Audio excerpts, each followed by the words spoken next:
মা বাবা হওয়ার জন্য কোন বিষয়গুলো বেশি গুরুত্ব দেওয়া প্রয়োজন সংক্ষেপে যদি বলতেন। আদর্শ মা বাবা, যে মা বাবা আল্লাহর কাছে রিওয়ার্ড পাবেন তাদের এই প্যারেন্টিং এর জন্য, সেই মা বাবা হওয়ার জন্য সবচেয়ে গুরুত্বপূর্ণ বিষয় হলো কোরআন এবং হাদিস একজন মা বাবার যে করণীয় গুলো, হুকুকুল আওলাদ বা সন্তান সন্ততির যে হকগুলো বলেছে সেগুলো ভালো করে বোঝা এবং সেগুলো আমল করা। আমাদের দেশে মা বাবার অধিকার নিয়ে অনেক ওয়াজ হয়, আলোচনা হয়, সন্তানের অধিকার নিয়ে খুব বেশি ওয়াজ আলোচনা হয় না। কেন হয় না? এর একটা কারণ হলো যে মানুষ প্রকৃতিগতভাবে সন্তানের প্রতি দয়া মায়া করে। মা বাবার প্রতি মানুষের প্রকৃতিগত দায়িত্বশীলতা যতটা অনুভব হয়, মা বাবা সবসময় সন্তানদের খুশি করার জন্য, তাদের ভালোর জন্য চেষ্টাটা তুলনামূলক তার চেয়ে বেশি করে, অর্থাৎ প্রকৃতিগতভাবে হয়। এই জন্য ওয়াজটা কম হয়। কিন্তু এটার কারণে যেটা হয়েছে, অনেক মা বাবা সন্তানের প্রতি কর্তব্যগুলো তারা বুঝেন না। কিয়ামতের ময়দানে কিন্তু এই কর্তব্য আদায় না করার কারণে আল্লাহর কাছে জবাবদিহিতার মুখোমুখি হতে হবে। এই জন্য আপনি মা বাবা হয়েছেন দেখে শুধু তাদের কাছ থেকে আপনার পাওনা আছে, আপনার কোনো কর্তব্য নেই এমনটি মনে করার কোনো কারণ নাই। তো আদর্শ মা বাবা হওয়ার জন্য মা বাবা হিসাবে সন্তানের হকগুলো কি সেগুলো জানা গুরুত্বপূর্ণ। যেমন ফর এক্সাম্পল, সন্তান পৃথিবীতে আসারও আগে থেকে তার হক শুরু হয়ে যায়। কিভাবে? আপনি অবিবাহিত, আপনি বিয়ে করবেন, তাহলে আপনি একজন দিনদার জীবন সঙ্গিনী খুঁজবেন। কেন? যাতে করে আপনার অনাগত যে সন্তান সন্ততি তারা যেন দিনদার থাকে।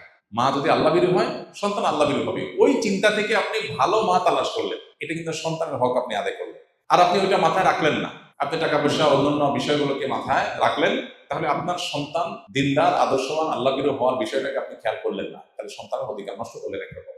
ঠিক একইভাবে স্ত্রী সমাসের সময় যে দোয়া পড়া হয়, এই দোয়ার মধ্যে কিন্তু অনাগত সন্তান যেন ভালো হয়, নেক হয়, শয়তানের পাকড়াও থেকে রক্ষা পায় যেন দোয়া করা হয়। এটা কিন্তু সন্তানের চিন্তা থেকেই আসে। সন্তান জন্ম নেওয়ার পর তার জন্য ডান কানে আজান বাম কানে ইকামতের যে আমল মুস্তাহাব আছে, এর পাশাপাশি তার জন্য দোয়া আছে, ওয়াইযুকা বিকালিমাতিল্লাহি তাম্মা মিন শাররি কুল্লি শাইতানিন ওয়া হাম্মিন কুল্লি আইনিন লাম্মা, শয়তান থেকে পানা চাওয়া দোয়া। সন্তানের অধিকার, তাকে ভালো রাখার চেষ্টা, সন্তানের একটা সুন্দর অর্থবহ নাম নির্বাচন করা, এটাও তাকে ভালো মানুষ হওয়ার প্রত্যাশা থেকে রাখা। সেই সাথে সন্তানকে শুরুতে দিন দেওয়া, আল্লাহর সাথে পরিচয় করানো, আখিরাতমুখী করা, তার মধ্যে ঈমান বিল্ড করা, তৈরি করা, এর পাশাপাশি তার ভরণ পোষণ আদার সব বিষয় থাকে। আমরা সন্তান অধিকার বলতে বুঝি তাদের শার্ট প্যান্ট দেওয়া, তাদের ভরণ পোষণ দেওয়া, এটা তাদের অধিকার বটেই। এটার বাইরে আরো অনেক কর্তব্য আছে। এর মধ্যে একটা গুরুত্বপূর্ণ বিষয় হলো সন্তানদের মধ্যে ইনসাফ করা, বৈষম্য না করা। যখন কিছু দিবেন সবাইকে সমান হারে দিন। তো সন্তানের প্রতি এই সমস্ত কর্তব্যগুলো যদি আপনি জানেন এবং কর্তব্য সচেতন হন, ইনশাআল্লাহ আপনি আল্লাহর খাতায়, আল্লাহ রসুলের দৃষ্টিতে আপনি আদর্শ বাবা এবং মা হতে পারবেন। আল্লাহ আমাদেরকে তৌফিক দান করুন। একজন সাধারণ মানুষ হিসেবে আমি কিভাবে অনুভব করতে পারি যে আল্লাহ আমার সাথেই আছেন এবং তার উপস্থিতি প্রতি মুহূর্তে অনুভব করার আমল বা চিন্তা কি হতে পারে? এটা হলো তাকওয়ার সর্বোচ্চ লেভেল ভাই। ইহসান বলা হয় যেটাকে, আনতা আবুদাল্লাহ কান্নাকা তারা, আল্লাহকে দেখছেন এই অনুভব নিয়ে ইবাদত করতে পারা, এটা হলো ইসলাম, ঈমান, এরপরে ইহসান, সর্বোচ্চ লেভেলের আপার ক্লাসের মুসলমান হওয়ার মাধ্যমে এটা হতে পারে। এটা কিভাবে হবে? আপনি যত বেশি তাকওয়ার চর্চা করবেন, কোনো গুনাহের সাথে সংশ্লেষ করবেন না, দ্বীনের মধ্যে যত বেশি আসতে পারবেন তত বেশি আপনার মধ্যে ইহসান আসবে, আল্লাহর প্রতি মনোযোগিতা বাড়বে ইনশাআল্লাহ। স্কিলে অবস্থান করার সময় আমরা একটি সুন্দর পরিবেশে ইবাদতের জন্য চাপে থাকলে একসময় ভালো ইবাদতের জন্য মন বসতো, কিন্তু এখন আমার ঠিক মতো ইবাদতের জন্য মন বসে না। তাই আমাদের কি সাপ্তাহিক আমলের রুটিন, স্কিলে অবস্থানরত শিক্ষকরা যেভাবে আমল করেন, আমাদের কি এর আওতায় আনা যায় কিনা অনলাইনে, এতে করে আমাদের আমলের প্রতি যত্নবান হওয়া যাবে। মাশাআল্লাহ, খুবই দরকারি একটা প্রশ্ন করেছেন।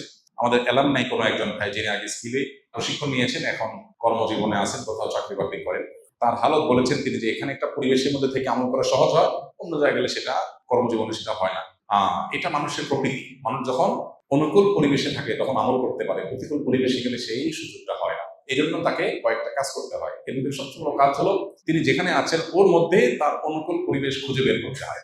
আপনার অফিসে নিশ্চয়ই কিছু নামাজি মানুষ আছে, নিশ্চয়ই একটা ভালো মানুষ আছে, তাদের সাথে সম্পর্ক গড়ে তুলতে হয়। এমন জায়গায় বাসা নিতে হয় যেখানে ভালো মানুষের সাথে সংস্রব বেশি হবে, এমন জায়গায় নামাজ পড়বেন যেখানে ভালো মানুষ বেশি পাওয়া যাবে। আর যেটা আপনি প্রস্তাব করেছেন সেটা স্কিলের যারা দায়িত্বশীল আছেন তাদেরকে আমি বলবো বিবেচনা করার জন্য, যে আমাদের এলাকাদেরকে কিভাবে আমলের ট্র্যাকের মধ্যে রাখা যায়। তবে আমরা একটা সুসংবাদ আপনাদেরকে দেই, আমরা ইনশাআল্লাহ অচিরেই একটা অ্যাপ ডেভেলপ করতে যাচ্ছি, যে অ্যাপের মাধ্যমে আমাদের হ্যাবিট গুলো আমরা শেয়ার করতে পারবো, যে যেখানে থাকি না কেন প্রতিদিন ইনপুট দিতে পারবো, আমাদের পরস্পর কম্পিটিশন হবে, জানাশোনা হবে, এবং অনলাইনে আমরা একে অন্যকে ইনশাআল্লাহ তদারকি করতে পারবো, একটা নেটওয়ার্কের মধ্যে রাখতে পারবো। আশা করা যায় সেটা আমাদের আমলের ধারাবাহিকতা ধরে রাখতে হেল্পফুল হবে। এবং এছাড়া এখানে মসজিদে যেহেতু আমরা জমা শুরু করেছি, যাদের সুযোগ আছে এখানে জমা করলেন, জমা পরবর্তী প্রোগ্রামে শরীর করলেন, এবং পরবর্তীতে আমরা এখানে রাত্রি যাপনের জন্য ব্যবস্থা রাখবো ইনশাআল্লাহ। যে সব বিচারী রাত্রি যাপন হবে, রাত্রি যাপন হলে তখন আমরা রাত পরে ইবাদতের সুযোগ পাবো ইনশাআল্লাহ।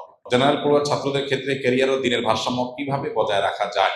জেনারেল পড়ুয়া ছাত্র ভাইয়েরা তাদের ক্যারিয়ার এবং দিনদারিতা এটার মধ্যে ভারসাম্য রাখার জন্য তার আগে প্রায়োরিটিটা বোঝা দরকার। তার জন্য আখেরাতটা গুরুত্বপূর্ণ নাকি দুনিয়াটা গুরুত্বপূর্ণ? নিশ্চয়ই একজন ইমানদারের কাছে আখেরাত গুরুত্বপূর্ণ।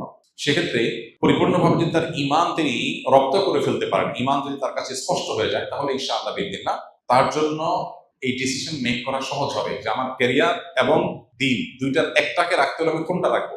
একজন ইমানদার অবশ্যই তার দিন রাখবে, ক্যারিয়ার চলে গেলে হবে। তো এই যে প্রায়োরিটি বোঝা, কোনটাকে আমরা বেশি গুরুত্ব দিব, এটা আমাদের ম্যাক্সিমাম মুসলমানদের মধ্যে দেখা যায় যে এটার ঘাটতি আছে। এটার ঘাটতি দূর করার জন্য আমাদের দিনটাকে নতুনভাবে বোঝা দরকার। স্কিলে যে দাওয়াতি কাজ হয় সেটার একটা বড় উদ্দেশ্য হলো এটা, শুধু কিছু সূরা মুখস্থ করানো, সহি করা আর গদবাদা কিছু জিনিস মুখস্থ করার উদ্দেশ্য না। ভেতর থেকে আমাদের এই ফিলটা হওয়া যে আমি দুনিয়াতে অল্প কিছুদিন থাকবো, অনন্তকাল আমাকে আখেরাতে থাকতে হবে, সো সেটা আমার মূল প্রায়োরিটি। এটা রেখে আমার বাকিটা হবে আলহামদুলিল্লাহ, না হলে আমি স্যাক্রিফাইস করবো ইনশাআল্লাহ বিদিনিল্লাহ। এটার জন্য দিন বোঝাটা গুরুত্বপূর্ণ, ঈমানটা বোঝা গুরুত্বপূর্ণ। সেটা আপনি বুঝতে পারেন ইনশাআল্লাহ বিদিনিল্লাহ আপনার জন্য সিদ্ধান্ত নেওয়াটা সহজ হবে।